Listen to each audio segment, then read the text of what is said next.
Chapter 8. The Tesla Rebellion.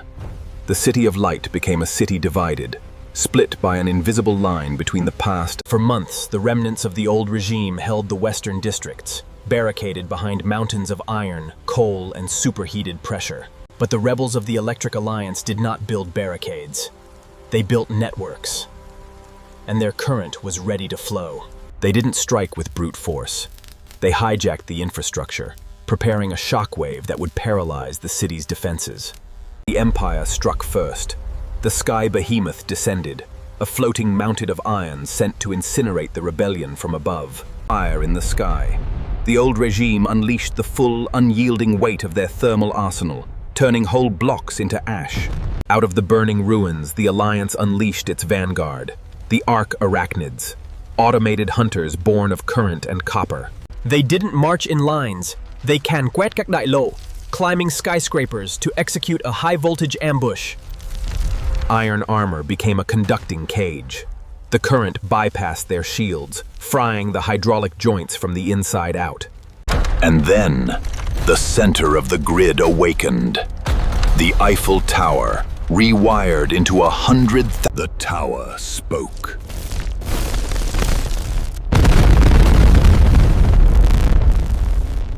The Sky-Titan was paralyzed, its boilers ruptured by the sheer, unyielding pressure of 1,000,000 volts. The ultimate symbol of imperial dominance fell from the clouds, crushing the very lines it was sent to protect. When the storm passed, the old regime was broken. The lines of pressure had snapped, leaving the Electric Alliance advanced to reclaim the city, pushing the Tanquan of the old world into the darkest corners of the continent. A supreme retaliatory strike was authorized, Protocol Diesel-Vortex, a weapon designed to choke the grid itself.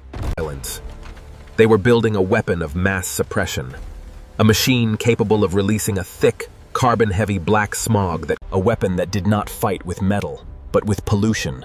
The black smog descended, choking the very air that carried the current.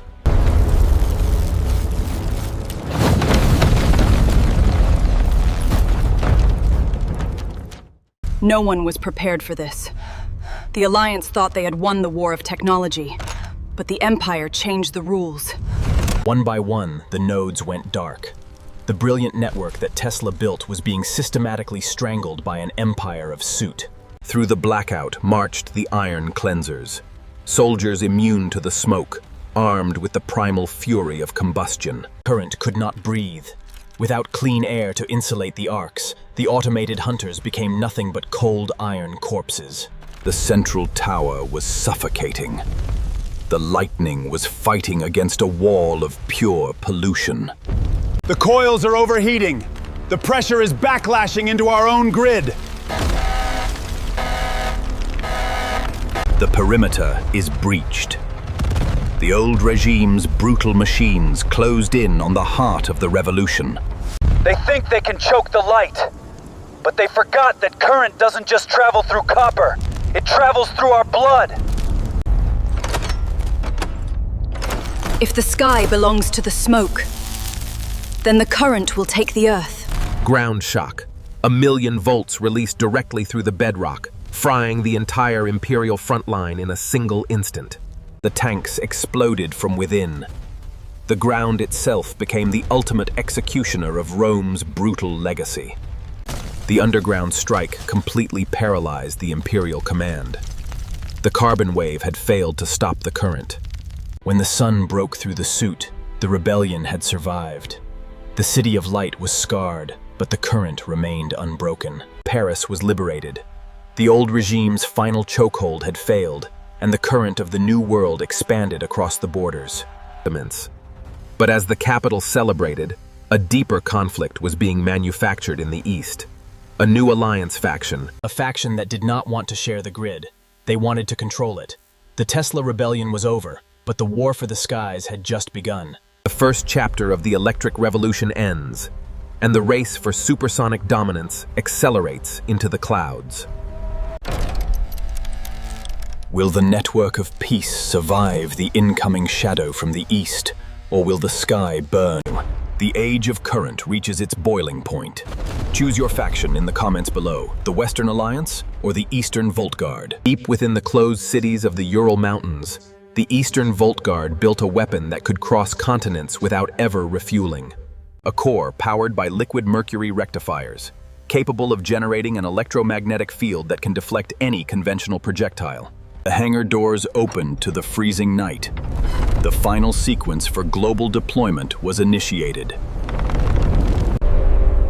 Without a single sound, the Titan lifted.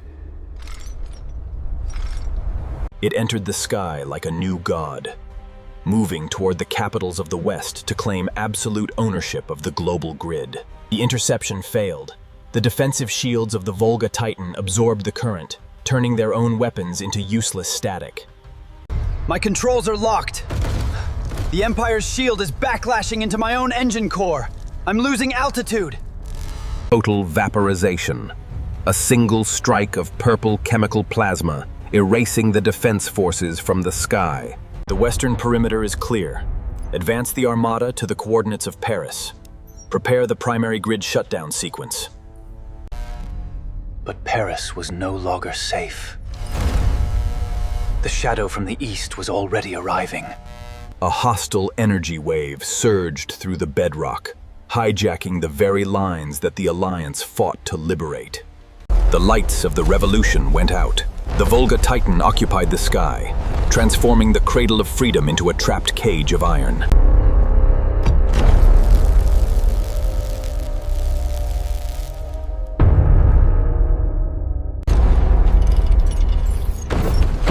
The war for supersonic electric has just begun.